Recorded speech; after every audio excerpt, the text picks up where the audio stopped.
Well, hello there, my friends, and welcome back. My name is Stephanie Safarian, and you're listening to episode 504 of Sustainable Minimalist. This is a listener-supported show about intentional and eco-friendly minimalist living. And on today's show, we are discussing how to garden with less water. Water shortages and restrictions on water use are on the rise everywhere, in all zones, in all climates. And it is more important than ever that we employ water-conserving practices outside, in our garden, on our lawns, with our flowers, you name it. And here to help me discuss this topic is Noelle Johnson. She is a horticulturist, she is a garden writer, and she has a new book coming out titled The Water Smart Garden: Techniques and Strategies for Conserving, Capturing, and Efficiently Using Water in Today's Climate. Now, maybe you've heard our world is desertifying, aka the planet is rapidly becoming a desert. What does that mean for growing food? What does that mean for life on Earth? The first part of my conversation today with Noelle discusses our water woes in relation to desertification. And then in part two, we're discussing exactly how we can save this precious and finite resource in our gardens and in our homes. And that finite resource, of course, is water. Noelle, I'm so thrilled to have you on the show. How are you? I am well, and thank you for having me. Of course. We're going to talk about something I know nothing about, which is gardening with less water. I'm so excited for your tips and tricks. But before we do that, I want to know about you. Who are you? What do you do? And how did you find yourself writing books with gorgeous plant pictures?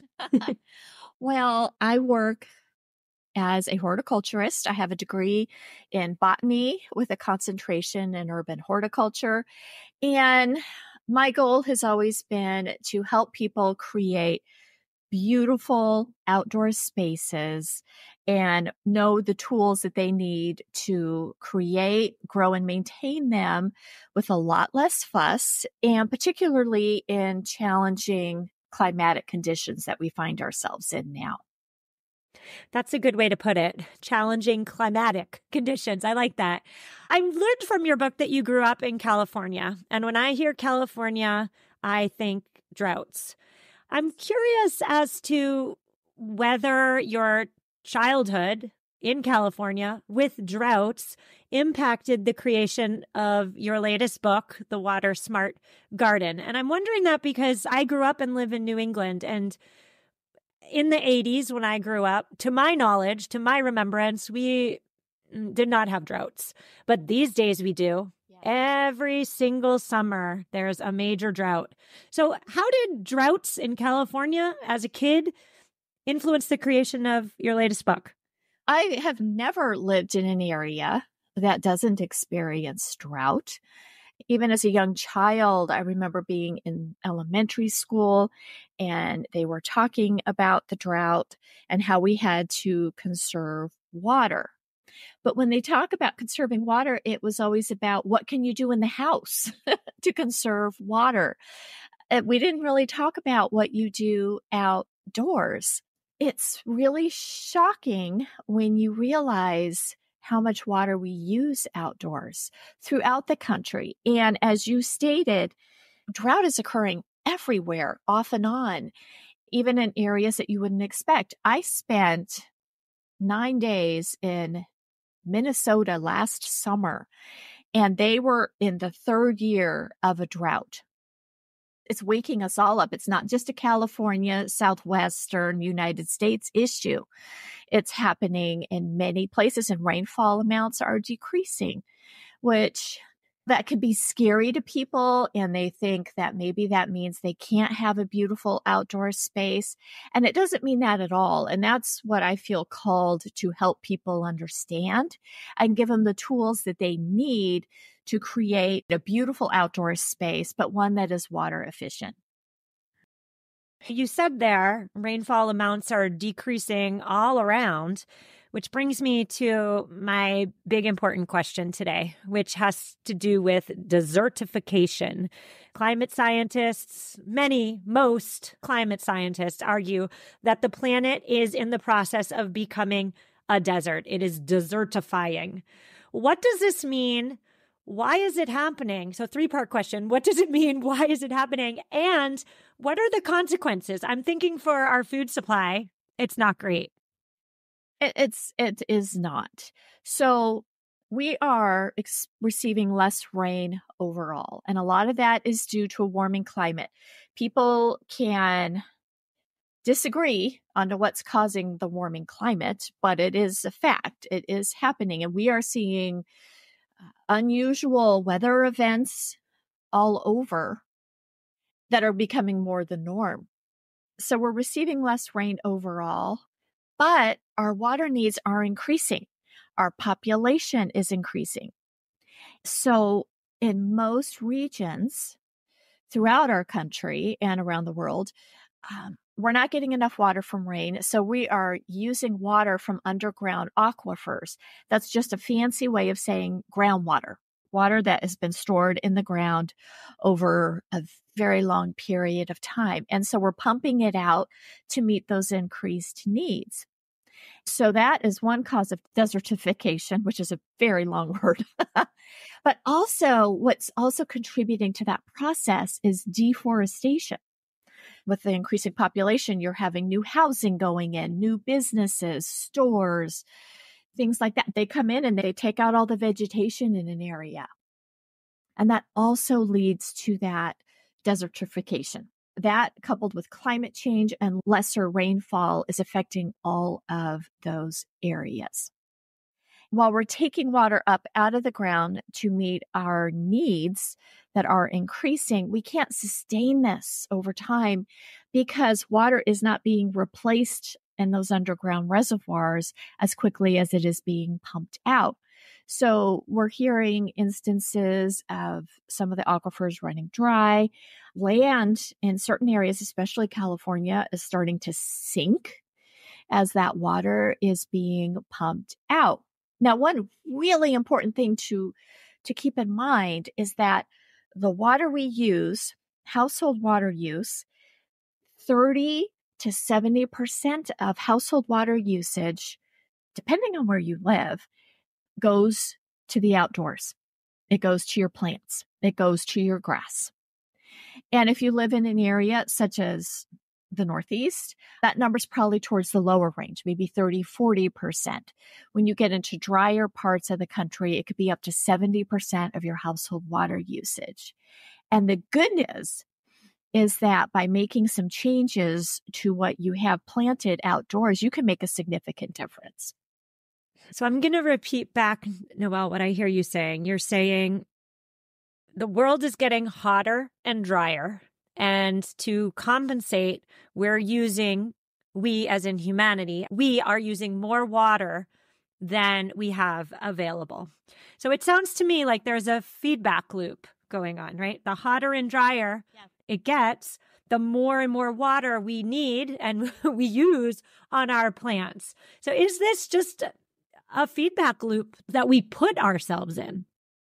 I think so, because we've never really had to think. You turn on the tap, you turn on your hose.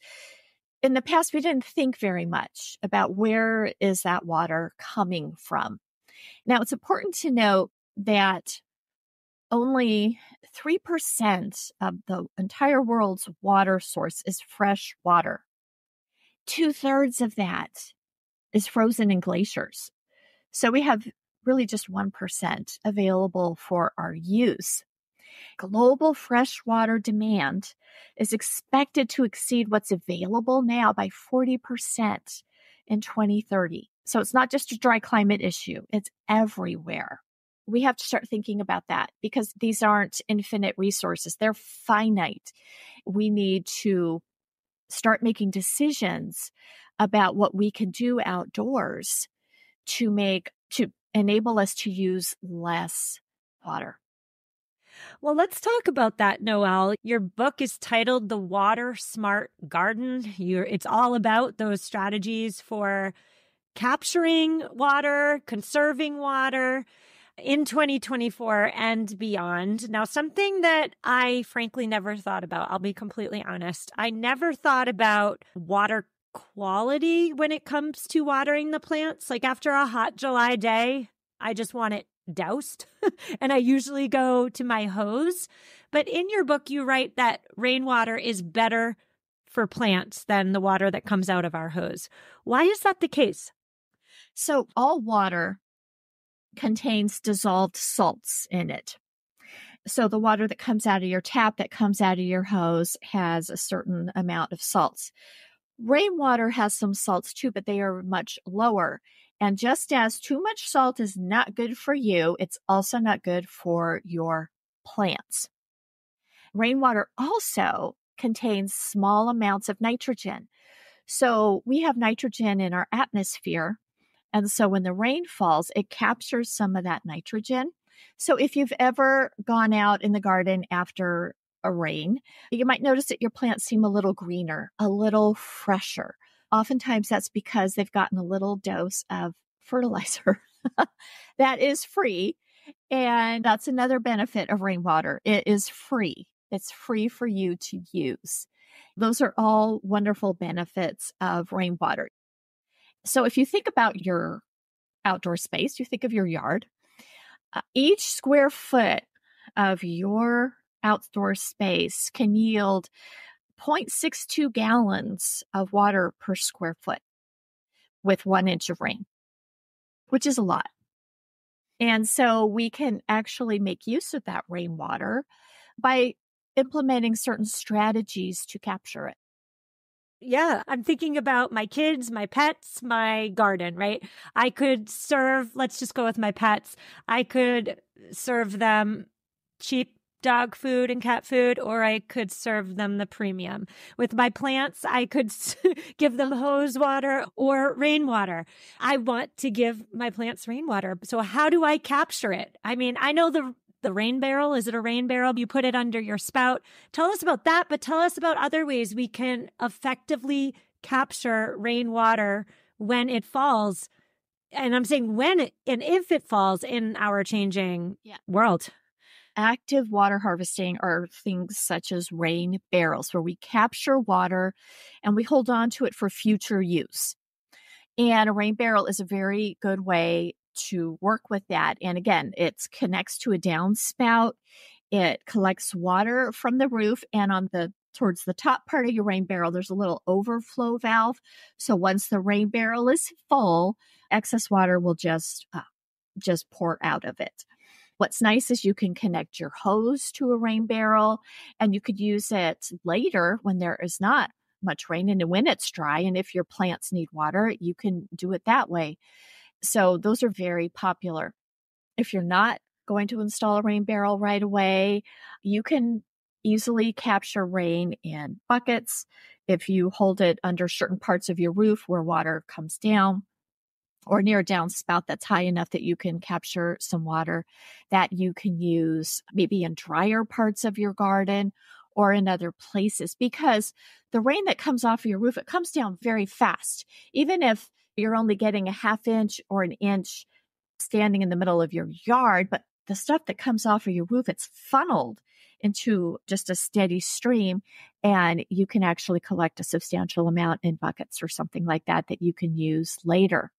If you want to do even more, you could install a water tank, which is just a bigger vessel in which to hold water. And when I was in the Midwest, I saw these great systems where they actually had cisterns. That's CISTERN. And these are big underground water storage tanks. So the water that came from their roof would be directed towards these underground cisterns that would actually help supply the water needs of their outdoor space for quite a while. Now, there's another type of water we can use called gray water. And when you think about your household water use, think of the water that goes down your bathroom sink, or the shower drain, or even the water from when you wash your clothes. That water is fairly clean, and it's clean enough for you to use to water your plants outdoors. And those are rainwater systems. You have a certified plumber install those to you, and it takes that gray water and it allows you to utilize it outdoors. And so I think these are things that people are going to start implementing and incorporating around their homes on a more regular basis. Can we talk more about gray water for a minute, Noelle? Because I am intrigued. And I'm not sure if I got it wrong or if I think you said is actually what you said. Did you say we can use our discarded shower water, the water that we're done with after we wash our hands, perhaps? I'm wondering if that's what you said, because I'm thinking about soap. And if we are going to use that, how does it get from our pipes to our garden? So a gray water system is basically recycled household water. It uses water that drains from the bathroom sink, your washing machine, and your shower. And what it does is it takes the water that goes down the drain from those sources, and it captures them into an underground tank. And so the water is in an underground tank. And then when needed, you can actually connect it to an irrigation system, and you could use it to water your plants. It could also go straight to a hose where you can use that to water your plants. Now, it's called gray because there are detergents in there and some low levels of bacteria, but it's still relatively clean. And that makes it okay for us to use. Now, you have to have a licensed plumber or contractor that have experience with gray water systems to come in and modify the current plumbing in your home to allow the capture of that type of water. Water that comes from your kitchen sink and toilets is not appropriate because that could contain a lot more bacterial sources and things like that. So we're using cleaner water sources, household water sources to use for watering our plants outdoors. Okay, I have another question. I've never heard of a gray water system. Another two-part question. You mentioned we have to have a plumber come in to modify our home's plumbing. Part one of this question is, that sounds expensive, is it? And part two is, are these gray water systems standard in the Southwest, in drought-stricken areas, and I'm just late to the gray water system party? No, they're not. I think they will be in the future. But no, they are not. So this is something that not all municipalities even allow. But this is something that is becoming more and more popular and is being used more frequently. Yes, there is a cost involved in it, but as there are fewer water resources for us to draw upon, water's going to get a lot more expensive. And so over time, installing a gray water system can actually allow you to save money long term. A few things to know about gray water systems. They have a little valve, particularly in the laundry room, that you can flip. So if you are washing clothes with bleach, we don't want bleach to get on our plants. And so you have a little valve that you just turn. So it allows the water from that load to go straight into the drain and to the sewer system, because we don't want that on our plants. But overall, I think it's an exciting thing that people are starting to use. And it is an option where we aren't just using water once to clean things. We are using it twice, because then once we're finished with it, we can use it out in the garden. Now, one thing to know about that is you have to use the water within 24 hours, gray water within 24 hours, because you don't want to allow time for bacteria to grow in the water if it's just sitting in a tank. So those are some things to keep in mind. And that's why it's really important if you do decide to go and utilize this system, to use a company that is experienced with implementing it. Thank you so much for going down that gray water detour with me, Noelle. Not only is it fascinating, but it also just makes pragmatic sense, right? If I'm taking a 10-minute shower, why wouldn't we save that 10 minutes of water that I'm essentially wasting and repurpose it that's what it is at the end of the day, repurposing of this finite resource. And another thing you can do is when you are waiting for your shower to heat up, you could put a bucket in your shower to collect some water. And when you're done with your shower, take that bucket out and use it to go water something in the garden.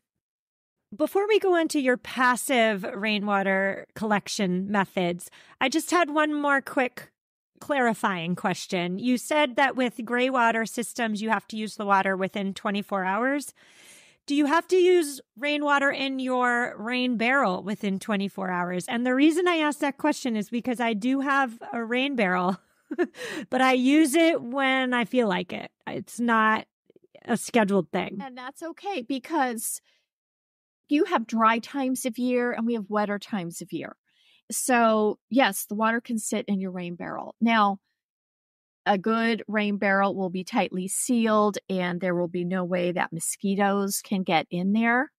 But you could, if water's going to be sitting in there a long time and you really just want to make sure there's no mosquitoes going to be breeding in there, you could put in, they're called mosquito dunks, D-U-N-K, and you could put them in there and that'll keep mosquitoes from proliferating. But yes, you don't have to use rainwater at all right away. It can be stored for months if you need to.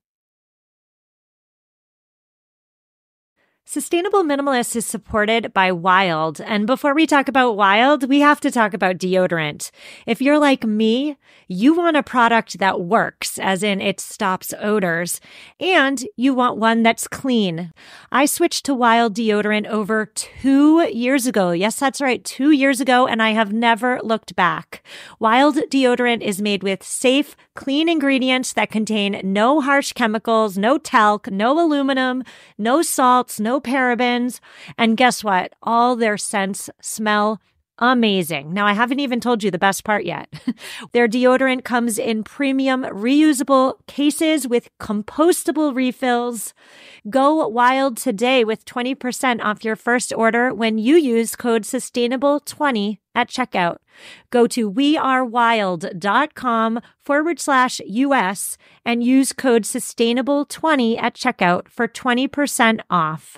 Or you can simply click the link in the episode description. Enjoy. All right, so let's get into those passive rainwater collection methods that you do such a great job of outlining in your book. Give us a couple. I'm so glad. Passive rainwater harvesting is when we contour the landscape. We move soil, we move the earth to channel water where we want it to go. This is a very ancient practice. And we do that by creating berms, which are raised areas, and we create swales, which are lower areas. So we take the point of where water comes off the roof of your house, for example, and we could take that water and we can create swales or channels through the landscape and route the water towards plants. The soil around your home is a wonderful water bank. It's an amazing way to store water efficiently for a long time for plants to use. One very popular way to utilize passive water harvesting is to create a rain garden. And rain gardens are these depressed swales in the landscape where you have plants planted. Water will come into that rain garden that's usually in a slightly lower area. The rain garden will allow water to rest in that area and slowly percolate down into the soil. Because what passive water harvesting does is in a normal landscape or a normal garden is when water comes off the roof of your house, our homes are typically graded at a slight slope. So water heads towards the gutter and down the street into the storm sewer. And as water goes down the street, it picks up pollutants and things like that, which eventually make their way to our watershed. And when we can keep that water on our property, that allows us to use that water, rainwater, for plants, which is free, which is really good for them.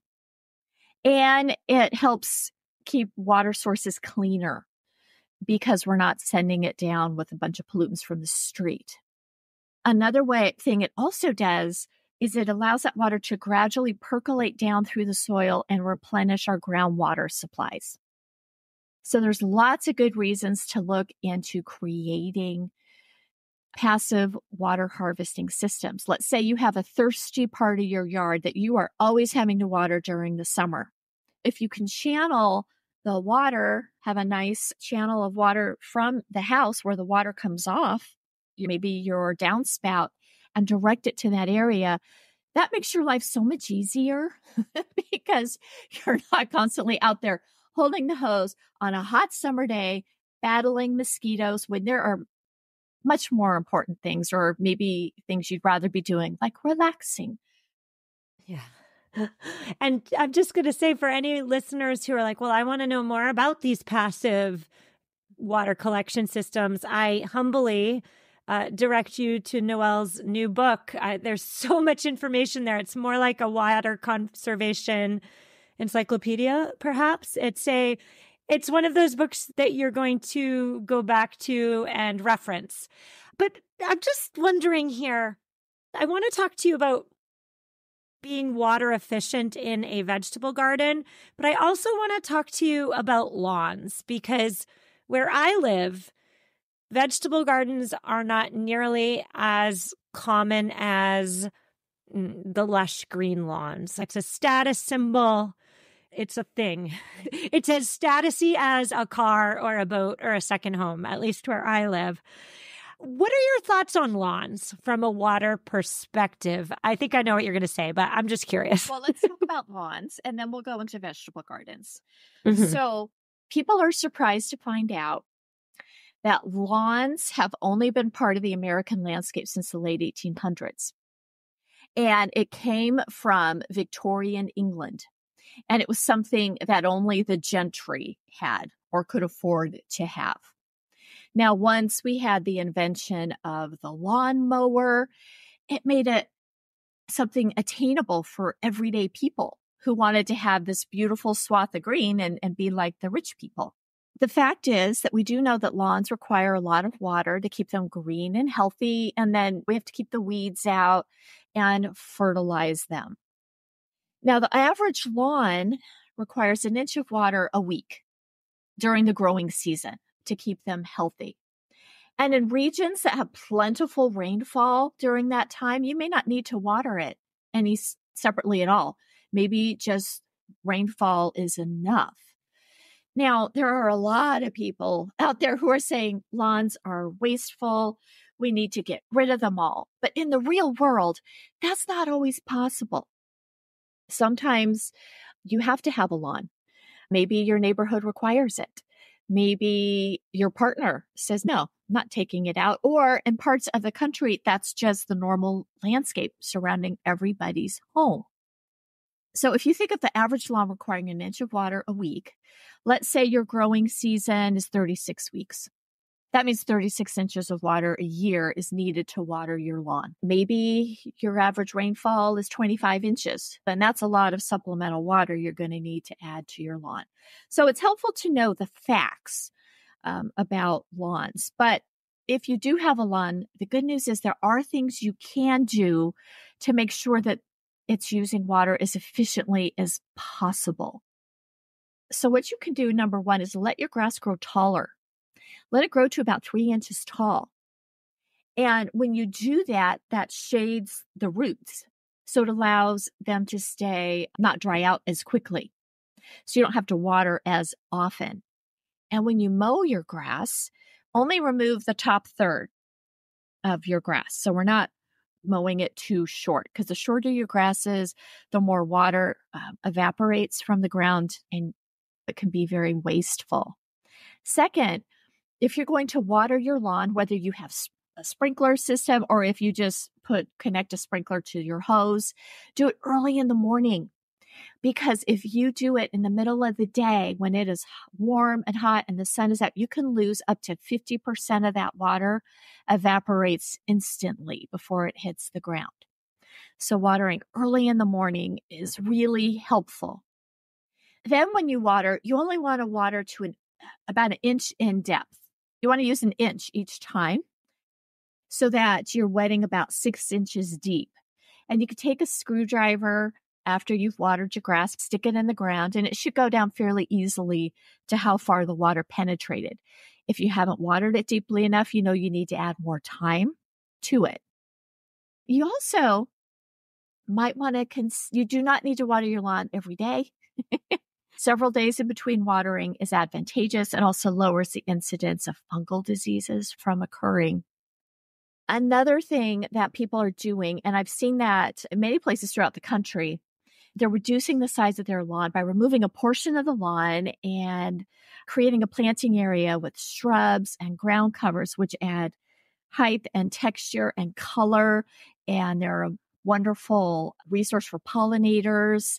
And all those plants use a lot less water than your lawn does. Other things that people are looking at doing is replacing their lawn with a specialized turf grass mixture. Most lawns that we have planted now use non-native grasses from other parts of the world. But we can create the appearance of a lawn using grasses that are a specialized mixture of seed that are made from native grasses, which use a lot less water. So that's something you can consider doing. No, I love all of that. I just think of our lawn as another thing to try and keep up with, maintain. It's an awful lot of work. We definitely are the ugly lawn on the street. My husband is absolutely going to listen to this episode and latch on to your suggestion that we keep our lawn 3 inches tall to shade the roots. He's going to love that. It's a lot of work. It takes up a lot of time. And if you hire someone to mow your lawn, that's a lot of money too, that you might better use in other ways. Yeah. Thank you for those tips. I am all about maybe having less lawn. So converting some of that lawn into other usable areas. But let's talk about vegetable gardens, because when we talk about the desertification of the planet plus our water crisis, that perfect storm, let's say, I'm concerned about our food supply on a global scale. I'm concerned about my backyard garden. What can I do in my backyard garden to save water, but also grow food? Oh, there's lots of things. So, first of all, vegetables are thirsty plants. They need they need regular water to do their best. Now, there are several things we can do, including using water-efficient irrigation methods, such as drip irrigation or a soaker hose. And what those do is they slowly drip out water rather than spraying it up in the air or even from the hose. And they slowly drip out water, which allows it to permeate into the soil. And it allows most of the water to get into the dirt around your plants and around the roots, as opposed to if you use a hose, you have your hose on, but that applies water so quickly that the water starts to run off before it permeates down far into the soil. So another benefit of using drip irrigation or soaker hoses, it waters plants from the base, like from the bottom of the plant, as opposed to using a hose, which does it from above. And in an area that, is humid or has humidity different times a year, we can get an outbreak of fungal diseases on the leaves, which is something we don't want to see. And if you're watering from the base of the plant, you're going to get a lot less incidence of that happening. So that's a benefit. We can also select an area where we grow our vegetables that gets some shade in the afternoon.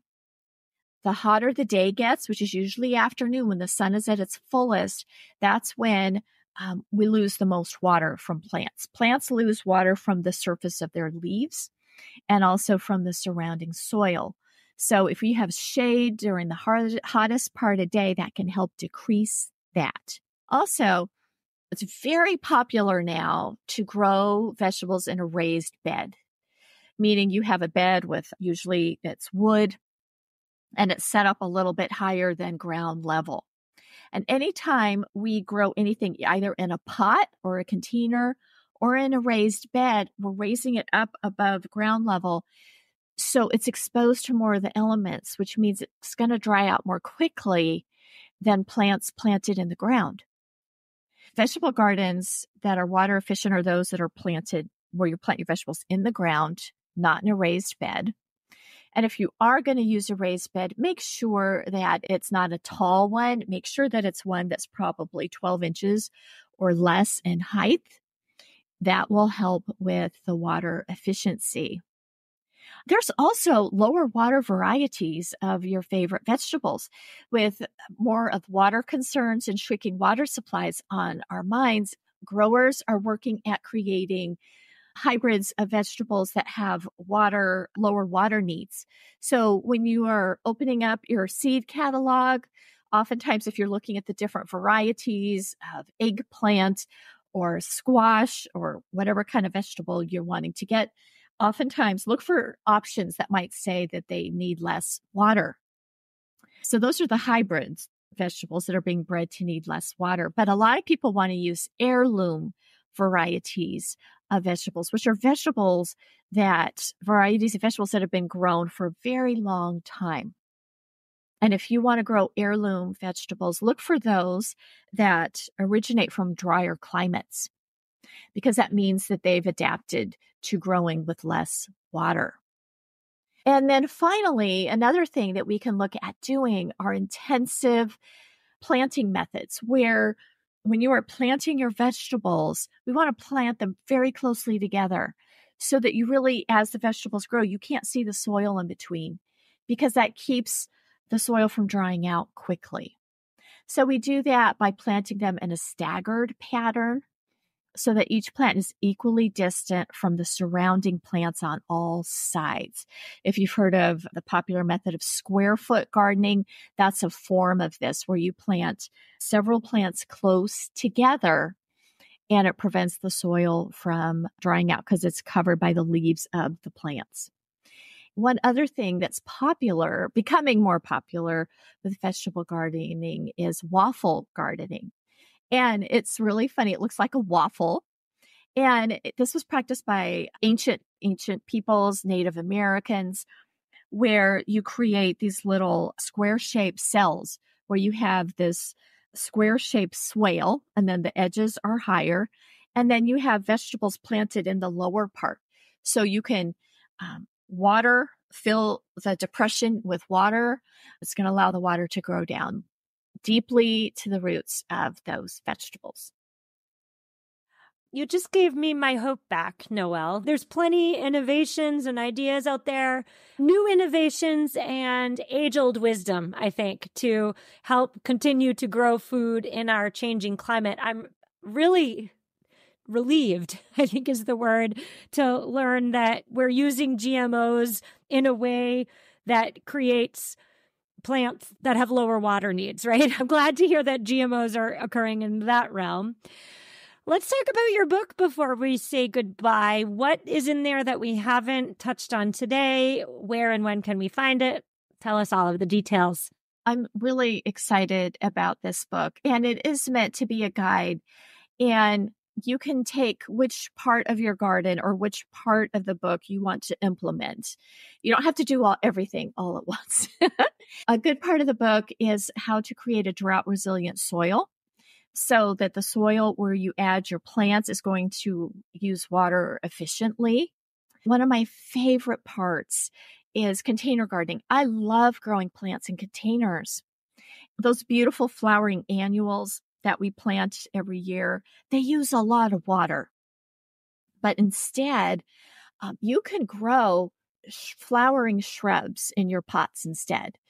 And that just creates the color from the flowers of your shrubs. Shrubs need a lot less water than flowering annuals do. They're also wonderful for attracting pollinators. So those are some other things that people will find in there, along with some really fun projects that you can put into place to help reduce your water footprint. You can find me on social media, easy.plant.lady on Instagram, easyplantlady on Facebook. And you can get the Water Smart Garden wherever books are sold this winter. What I loved about your book, Noelle, again, is it's one of those books that you keep on your shelf and you continuously refer to it. So much information in there, so much timely and pertinent information in our world today. Thank you so much for coming on the show. I've learned an awful lot. Thank you. Oh, I appreciate that. Thank you. Listeners, that's a wrap. My friends, show notes are at MamaMinimalist.com/504. Now, we do have an eco-ish tip today, and I'll get to that in 1 second. But before we get to the eco tip, I just need to say, if you like this show, if you think it's important, if you want it to continue, you need to please consider supporting it. $5 a month, $45 a year. You can do that on Apple Podcasts by hitting the subscribe button, or you can sign up via Substack. This show is on thin ice financially. It's not even paying its bills, let alone paying me for the 30-ish hours a week I put into it. So if you want this show to continue, please consider supporting it. I need at least 200 more subscribers to continue this show in 2025. Thank you for considering what this show means to you, and thank you for supporting it if it does mean something to you and if it does enrich your life. Now on to today's eco tip. Our eco tip comes from Ride or Die listener Suzanne. Hi, Suzanne. This is an eco-ish tip because it's not necessarily sustainability minded, but it is related to rebuilding our villages. So maybe you listened to that episode 2 weeks ago. It was all about rebuilding the village that has been lost thanks to the perfect storm of technology plus the pandemic. Suzanne's eco-ish tip is to, when she's talking to someone and she's offering somebody help, she offers multiple choice. So when someone's going through a difficult time, like an illness, let's say, Suzanne does not ask, how can I help? Or what can I do to help you? Instead, Suzanne gives choices. So she says, I could provide a meal, or I could clean. I could come in and help clean, or I could take your kids out for a couple hours. She offers very specific multiple choices. Suzanne also tells them that none of the above is not an option. So there's no option D. You choose either A, B, or C. As a teacher, I must say I love this strategy, Suzanne. Suzanne says that offering help in a multiple choice format does seem to help in the giving help. It helps somebody be more receptive to getting help that they might not even realize they need. So excellent tip, Suzanne. Thank you so much. Listeners, we'll be back on Thursday. If you like the show, please support it. I'll just stop there. Thank you so much and see you Thursday.